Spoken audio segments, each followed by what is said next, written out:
Building a competitive Yu-Gi-Oh deck is expensive, but not necessarily difficult. With tools such as TCG Player and eBay, duelists around the world are able to have access to any card they can imagine, just at a few clicks of a mouse. I decided to take on the ultimate challenge. Starting from just 3 structure decks and on a budget of under $40 a week, I'm going to attempt to construct a competitive deck entirely from sealed product. No trading, no buying individual cards online, all leading up to taking on one of Yu-Gi-Oh's biggest challenges, topping a Yu-Gi-Oh! Championship Series event. This is Sealed Only Yu-Gi-Oh!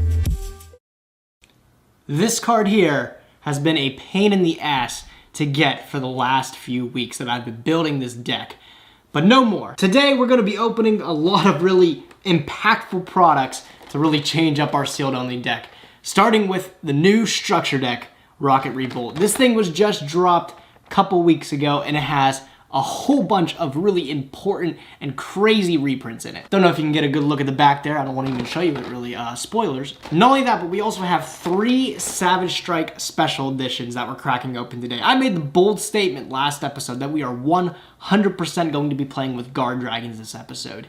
And I'm giving myself the best possible chance to do that. Guard Dragon LP, Guard Dragon Agripane, those are going to be mine.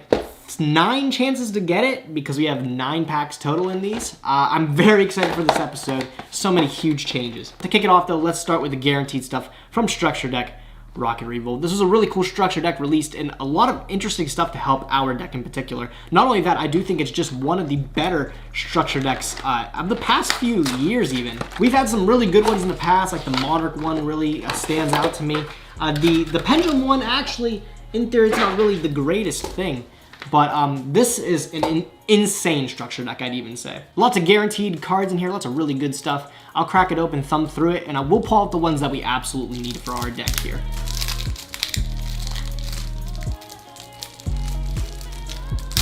This has been out for a little bit, but if you haven't seen anybody open this before, we'll thumb through it together, and I'll give you guys a quick look at the structure deck, Rocket Revolt. To start off, you have Topologic Zero Boros, which this card's actually like a really, really good link monster. I'm not going to be surprised if one day a lot of people catch on to this. You have Borreload Furious Dragon there, and then Quad Boral Dragon as 3 of the extra things included. The rest are probably at the bottom here. And then on to the main deck stuff. You have Silver Rocket Dragon, which is a rocket we haven't had. And Rocket Tracer, which this is probably the best card of the entire structure deck. Abzo Router Dragon is actually also pretty good too. And then you have Zero Day Blaster. Those are the holographic ones you get. And as for the common cards, you get Rocket Recharger, Exploder Rocket Dragon, Checksum Dragon, Anthos Rocket Dragon, Auto Rocket Dragon, Magna Rocket Dragon, Shell Rock Dragon, Metal Rocket Dragon, Rocket Synchron. This is just a big deck. There's all these rockets are just really, really good though. Like all around, this structure deck's very well rounded. If you want to start your own sealed journey, some people have been asking what's my recommendation for a structure deck to start with. I picked Pendulum because I like it. But if you want an honestly really good deck, 3 of these will get you right on track to start playing competitively. On top of that, you have a Gateway Dragon reprint, as well as a Defrag Dragon reprint. This was also a common a while ago, but some Danger Thunder Dragon lists actually managed to use this for a bit. It's a pretty cool reprint. Background Dragon, Labradorite, Paladin of Felgran, Dragonite of Creation, Keeper of the Shrine, World Chalice Guard Dragon, that's a cool reprint. Previously only ultra rare, now you can grab it in common. I don't think it was that expensive before, but this is just a really nice reprint to have, especially with all the Dragon Link decks popping up. One of these is guaranteed. We actually have one in ultra rare that we pulled back in the Megatins when we first opened those. You also got a Raiden, Hand of the Lightsworn, Bull Supplier, Rapid Trigger, and then Squib Draw and Quick Launch reprints. These are really cool. These were both secret rares. And especially now with Dragon Link popping up a lot, you see 3 Quick Launch being played a lot because this card is actually just crazy if you've never read it before. Literally just special summon a rocket from your deck, but destroy it during the end phase. It doesn't even matter that you have to do that though, you're gonna use it for a link monster anyways. Boot Sector Launch, Boar Regenerator, and here's one of the first cards we actually needed.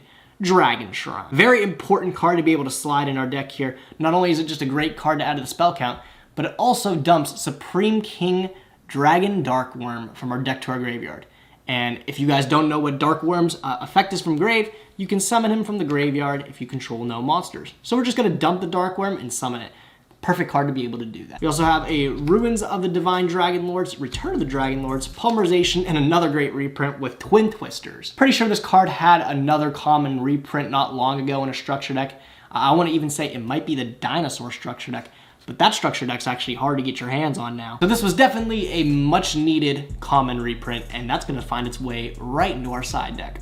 Execute Protocols and another great side deck card in the form of Red Reboot. Throw that to the side as well here. And then we have a Link Turret, Mirror Force Launcher, regular Mirror Force, Magic Cylinder, and an Imperial Order as well. All the main deck cards you'll be finding yourself in this Rocket structure deck here. Again, just a well-rounded structure deck, but we're gonna finally be able to see him. As part of the extra deck cards, you get a couple extra common ones here. One of them is one we've been chasing for a while. First one is the regular artwork of the Borlo Dragon. If you caught last episode, we opened Dual Power again. We actually pulled an ultra rare alternate artwork of the Borlo Dragon. I do like this artwork way more though, so I think I'm gonna swap it out for this one because even if it's common, I like this artwork a lot more. And then there he is. The hunt is now over. Triple Burst Dragon in common. This card hasn't gotten a reprint since its release in Extreme Force. This is the very first one. This is an absolute necessity for our Guard Dragon combos, and we're now in possession of it.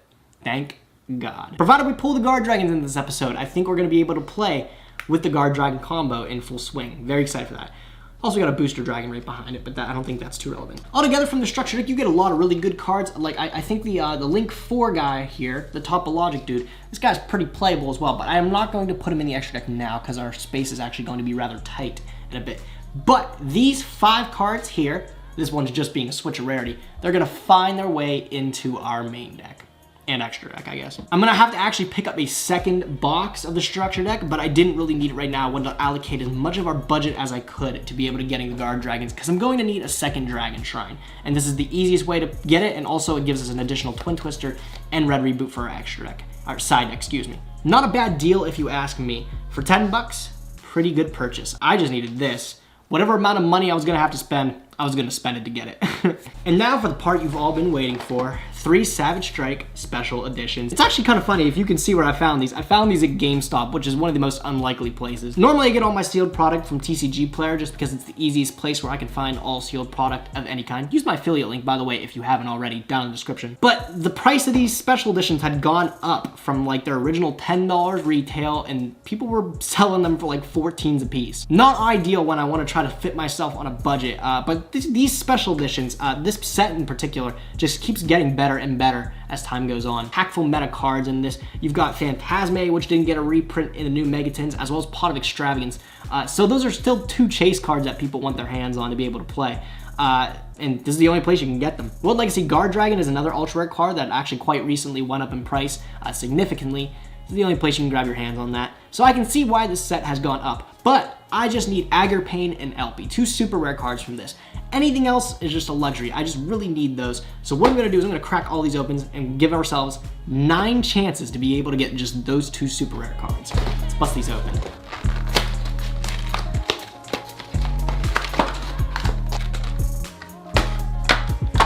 First 2 promos is a White Rose Dragon and the UK Masumi thing. I don't think there's none of the promos in this thing are actually particularly that great. All right, big stack of packs. Pull out the promos of them. 2 Grid Sweepers and 2 Trickstar Crimson Hearts as the last promos there. But the moment you've all been waiting for, 9 packs, Savage Strike, 9 chances to be able to get our Guard Dragon engine in the full swing. Let's really hope we can do it. Pack number 1. Neo Space Connector is our first common, followed by the Cataclysmic Scorching Sunburner, Shinobi Necro, and our first super rare is a Shiranui Spectral Shade. I'm getting it right now, don't worry. Followed by an Apple of Enlightenment, couple commons. Pack number 2. Performa Pow Claybreaker, Salamangreat Pero, Update Jammer, Neospace Connector. Oh my god, a World Legacy Guard Dragon. Great ultra rare to pull. It doesn't help our deck in the slightest. This is just a really good ultra rare though. This is like 14 bucks. This card's just been climbing its way up because everybody realizes they need one with IB. I wish it was a super rare. I wish it was an LP or an Aggerpain, but this is a really cool card to pull. Worth a couple bucks. It's neat. Doesn't help us though. Madolche Puddingster, and again, like a couple commons there. Number 3. Orchestrated Release is the first card there, followed by a Time Thief Flyback, Unisong Tuning, and a Fateful Hour as the super rare. Fusion of Fire, and some commons. That was the first special edition in theory. That was 3 packs. Still 2 more though. I'm giving myself, again, best opportunity that I possibly can. I really just need them. Prank Kids Roxy's there, peeking up at the front there. Cataclysmic Scorching Sunburner, Legendary Secret of the Six Samurai, TG Tank, Grub, and another Shiranui Spectral Sword Shade. Lapis Dragon, commons. Alright. Silent Great Peril, Guard Dragon Garmedes, Cyber's Integrator, and another Spectral Shade. That's a playset. I got a playset of this super? Really? I've got 4 left. I really don't want to open more Savage Strike. Just at least one of them. Just make me happy. LP's the best one I can get, probably. TG Tank Grub, peeking up at the front there. Time Thief, Bezel Ship, Shiranui Style Solomini. I can't say that. Child's Play, and yes, Guard Dragon Agripane. Yes, that's 1 out of 2 right there. Oh my, I'm ecstatic. Look at that beast right there. What a boss. Gonna be able to summon the Hot Red Dragon Archfiend and eventually Odd Eyes Vortex Dragon from our X deck for free. This is a huge pull. Again, I just need LP now. I just need LP, and I'm officially done with Savage Strike. That's a great pull. Oh my god. And then Hida, as well as Time Thief Hack, and some more commons. That's the second special edition, okay? We've still got 1 more here, 3 more packs. Just need that LP. I just need that LP. Alright, last special edition. Salomon Great Pero, Update Jammer, Neospace Connector, Aloof Lupine, and Shiranui Skull Saga Supremacy. It is an Ultra, I guess. I got excited. I saw the holographic Link monster, and I almost pissed my pants. Good thing I didn't. 2 more packs. 2 more chances for the LP. The LP is probably the most important one, too. That's why I really want it. Cyber's Integrator, Time Thief Redoer, Shiranui Swordmaster, Time Thief Bezel Ship. No! I got another Agripane. Oh, come on! Cyber Synchron, some commons. Alright, last chance. If this is an LP, I'll be ecstatic, but I pulled 2 Guard Dragons. I'm not having much hope. Last pack, Savage Strike Special Edition. Lost Times, peeking up there. Shiranui Swordmaster, Perform About Claybreaker, and next. Yeah, seems about right. Hyper Psychic Reeler, and commons. Damn. I really thought today was the day. I really thought we were going to be able to pull everything we needed and just be able to play with Guard Dragons at full power. But like, LP's the most important one. Out of all those special editions, the 2 most notable things, we did get our Agripane, and we also got a World Legacy Guard Dragon. This isn't even playable, so it's cool pull, but it's not an LP. LP is just probably the most important because the LP goes like, if we're looking at zones here, it would go like right down here, and you would have your triple burst here. And since the LP's pointing, you can summon your Destrudo and then just put these into your Agripane, and then you would have 2 zones pointing here, so you can just summon the Hot Red here. We didn't get it though. That was the most important one. We got Pisty and Agripane, which that doesn't cut it, unfortunately. I'll be sure to pick up more Savage Strike. We have to give this another go, though, I think. I don't think it's ready to go into full swing. LP's just, it's that important. So we'll leave that on the back burner for later. But what's going to get changed now? Well, these cards can all find their way into the deck in some form, and I'm going to replace that ugly Borolo Dragon with that pretty one right there. 3 new sleeves for 3 new cards here. The Red Reboot and the Twin Twister just going to find their way into the side deck there. Very powerful side deck cards that can help us in most matchups that we might find ourselves in. So those will find their home right there. And then the Dragon Shrine, gotta replace something in the main deck here. You know what, it's honestly too much to decide. I'm just gonna throw it in the deck and we'll call it a day. Pull of cards here is just so good, it's hard to really decide one thing to take out. But I do think we are due for a deck recap here. So I'm gonna give you guys a quick look at the deck because it's been a few minutes since I've actually given you a look at it. Let me organize this real quick. All right, time for a quick deck update. The deck entirely comprised of cards that I've pulled from sealed product. It's been a hot minute since I've given you guys an update on the deck. I'll run through it real quick, talk to you about what's changed, what's to come, then we'll get to locals. Starting it off, we have 2 Endymion Mighty Master of Magic. Look at that nasty glare there. That's okay though. I bumped this to 2 a while ago in an earlier episode just because I got tired of banishing a copy off of Pot of Desires, and then I would pretty much auto lose when I couldn't bring something good off a Servant. So I bumped it to 2, and I really haven't run into that problem since. We got 3 Servant of Endymion. Amazing card. Not really much to say. 3 Chronograph Sorcerer and the 1 Time Gazer as probably the best engine we have currently to be able to just get a free special summon of a Pendulum monster to the field, get us an additional card to put into Heavy Metal Foe Electromite. We got 3 Harmonizing Magician and then 3 Purple Poison Magician there. On top of that, an Oath Dragon and a Black Fang Magician to round out our Magician count there. Moving on to the Zephyr engine, we got 2 Zevrath, 2 Zephranu.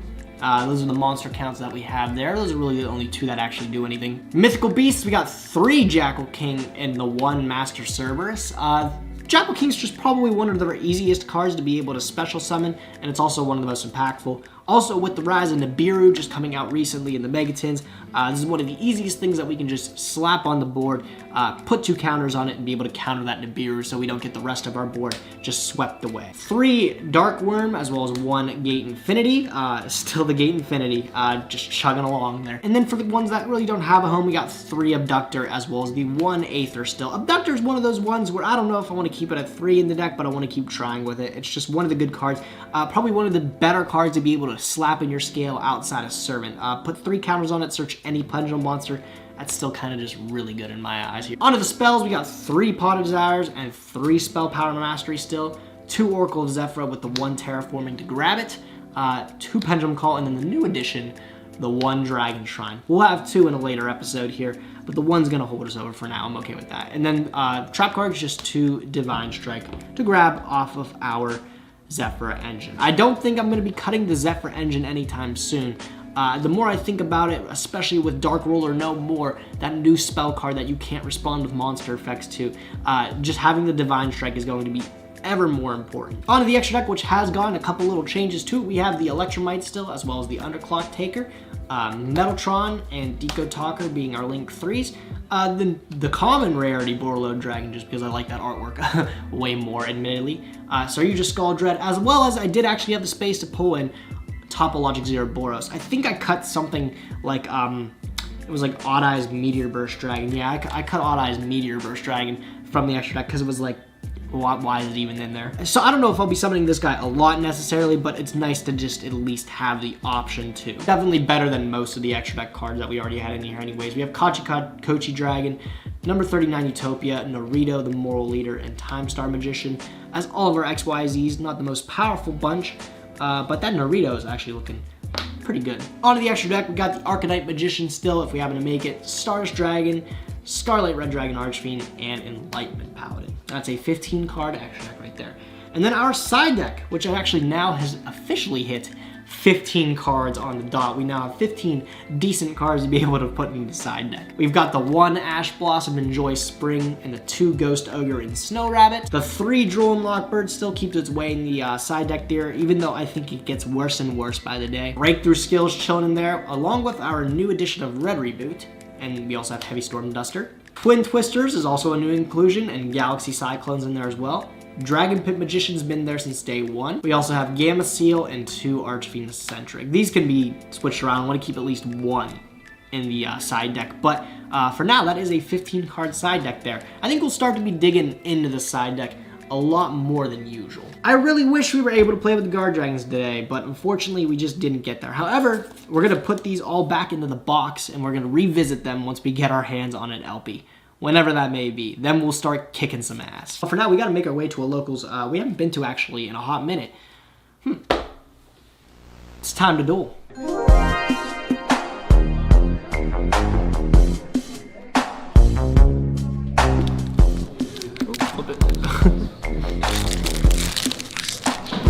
You can tell me if I get anything good, okay? Nah, it's garbage.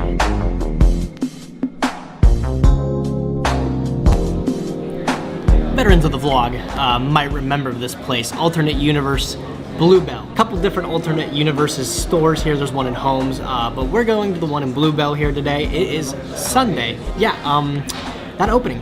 Kind of painful pulling both of those Agripanes, but I think sooner than later I want to get those Guard Dragons up and running. I just need LP.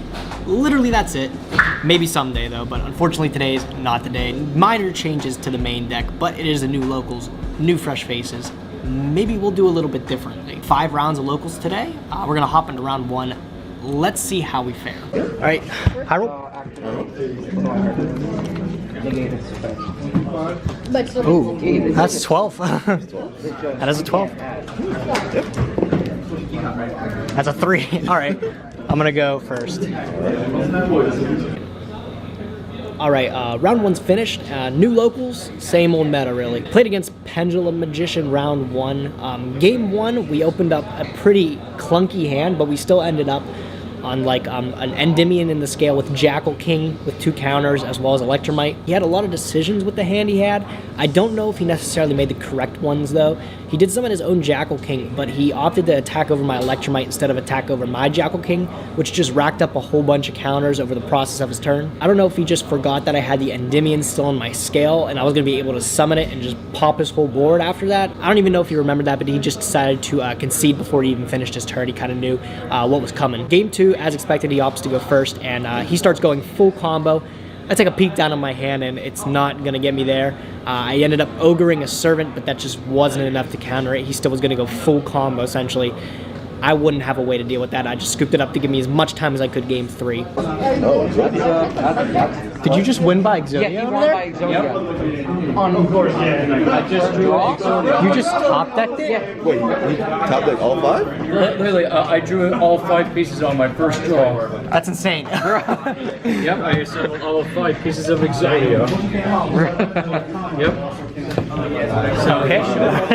Okay. Game 3, I was actually put in a really interesting spot. I opened up essentially full combo, very solid turn 1 board, but I was going off to a point where I had to consider if I wanted to respect the Nibiru or not. My opponent had been counting out loud how many summons I was doing, which is, I guess, a genius technique if you want to bluff the Nibiru, but I wanted to respect it, and I had to get to a point where I had like Electromite plus Jackal King and Zephranu on the field. The Jackal King didn't have any counters, and I had a Servant that was ready to proc to be able to summon Endymion from deck.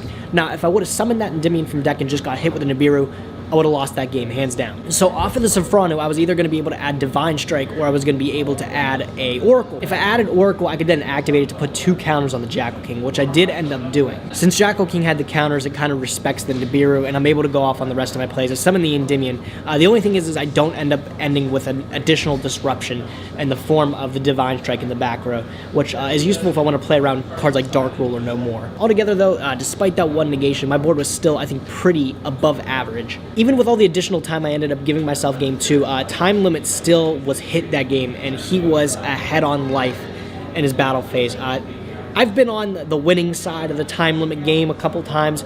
It really sucks being on the receiving end of it, though. I did end up losing that match because of Time Limit, which is really frustrating because I don't think he ended up having any cards in his hand by the end of the battle phase when he had like Boral Sword, and I was definitely slated to win that game the following turn. It happens though, honestly. I can't complain anymore about it. It's just a part of the game. I tried to give myself as much time as I could game 2, but it didn't work out. So we are down a match here at the new locals. Hopefully we can bring it back though. I'll update you guys later as we go, so stay tuned.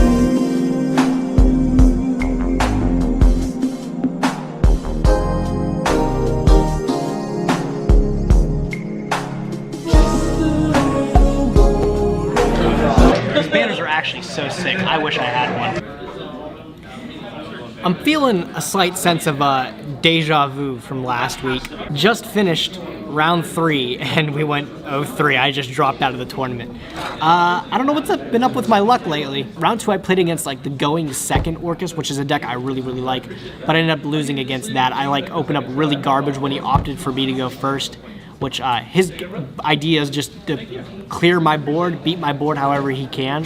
And it's really easy to beat your board when all you have is like a set Purple Poison plus an Abductor. Games 2 and 3 didn't go much better either for that. Round 3, I honestly try to get different feature matches for you guys, or matches that I record. I don't really have a way to pick them. It's just kind of if I'm on the verge of like dropping, or if I'm doing really well on the verge of topping or something like that.